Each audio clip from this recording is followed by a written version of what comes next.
इतिहासाच्या पुस्तकात दिलं जातं की ते कोण काय बोलत, आणि तिथे जर एक शब्द जरी निघाला तर पंतप्रधानांना त्याचा नोट घ्यावी लागते, मंत्र्यांना काम करावं लागतं. एवढं पवित्र आहे ते संसद, पार्लमेंट. आणि तुम्ही एवढं विश्वासाने ज्यांना इथे पाठवलं, त्यांनी न बोलून त्या पार्लमेंटचा अपमान केलं आणि तिथे अपमान त्यांचा केला आणि तुमचा पण अपमान केला, हे विसरू नका.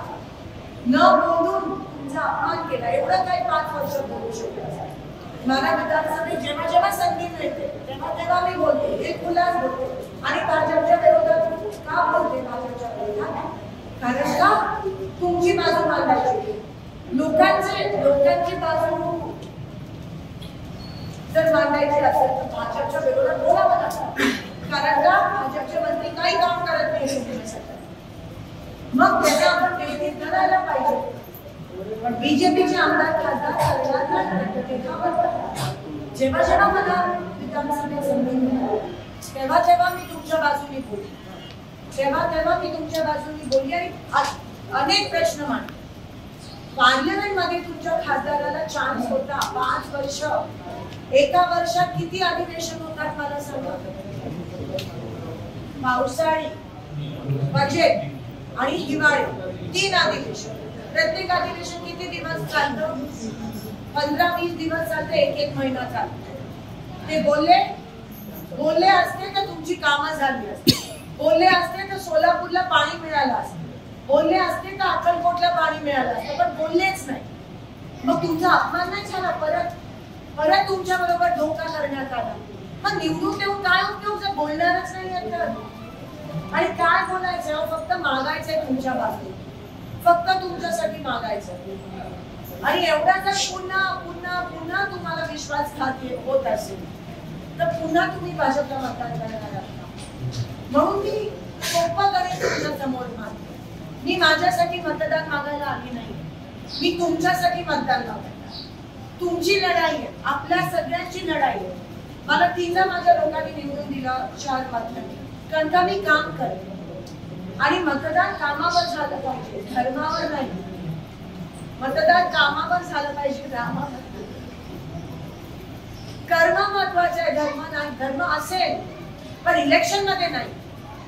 आणि कोण लोक धर्म वापरतात इलेक्शन मध्ये? जे काम करत नाही ते धर्म वापरतात. तुम्ही भाजपचा उमेदवार जर तुमच्या इथे आला, तुम्ही एकच प्रश्न त्याला विचारा, त्याची बोलती बंद. मागच्या 10 वर्षात सोलापूरमध्ये भाजपच्या खासदारांनी काय केलं आम्हाला लेखा दे. त्यांनी बोलूच शकणार नाही. त्यांनी परत शिंदे साहेबांवरच येईल. तेवढंच आहे त्यांचं काम. किंवा धर्म जातपात वापरेल आणि तुम्हाला तोडण्याचा प्रयत्न किंवा इमोशनली ब्लॅकमेल करण्याचा प्रयत्न करेल. तुम्हाला ठरवायचं. ज्या माणसाने, ज्या शिंदे साहेबांनी धर्म जातपात कधीच केली नाही, तुम्ही त्यांना जेव्हा जेव्हा निवडून आणलं तेव्हा तेव्हा त्यांनी काम केलं. आणि ज्या माणसांना धर्म जातपात बघून निवडून आणलं ते काम करत नाही. तुमच्या समोर 2 उदाहरणं. अजून किती तुम्ही फसला? आणि मी फक्त काम करते. काम करणं माझा धर्म. मी दुसरं काही करत नाही. आणि मी घाबरत नाही मोदींना, ईडीना. मी घाबरत नाही. मी बोलते बीजेपीला, कारण का मला तुमची कामं करायची. मग जर तुमच्या बाजूने लढायला, तुमच्या बाजूने काम करायला लोक आहेत, काँग्रेस आहे, तर तुम्ही आम्हाला घेऊन बीजेपीला मतदान केलं तर नुकसान कोणाचं आहे? म्हणून विचार करा. अजूनही तुमचा काय मतदार असतात ज्यांनी अजून ठरवलं नसतं, काय मतदार असतात जे ठरवलेलं आमचं ठरलं, आणि काय मतदार असतात जे करतात बीजेपी. बीजेपीच्या मतदारांना पण मी सांगते, देशाला कीड लावताय की लोक. तुम्ही जर देशाला पुन्हा एकदा त्या किडीत सामील झालात, नुकसान तुमचं आहे. मग एकीकडे रोजगार करणार, तुम्हाला काम देणार नाही, तुम्ही उपाशी मरणार, आणि हे लोक फक्त धर्म जातपात करतात. तुम्हाला काय पाहिजे? कामासोबत काम करा ना.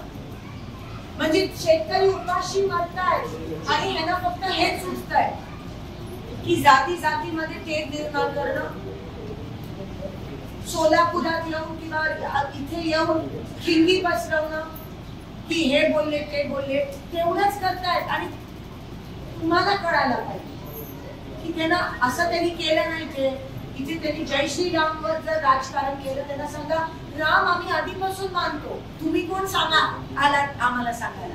आपण राम राम पाहुणं बोलतोच की, आपण रामकृष्ण हरी बोलतोच की, तुम्ही कोण आलात आम्हाला शिकवायला? बरोबर आहे का नाही? तुम्ही कोण आलात आम्हाला सांगायला? आणि आम्ही सगळे मानतो, तुम्ही काम काय केलं ते पहिले सांगा ना.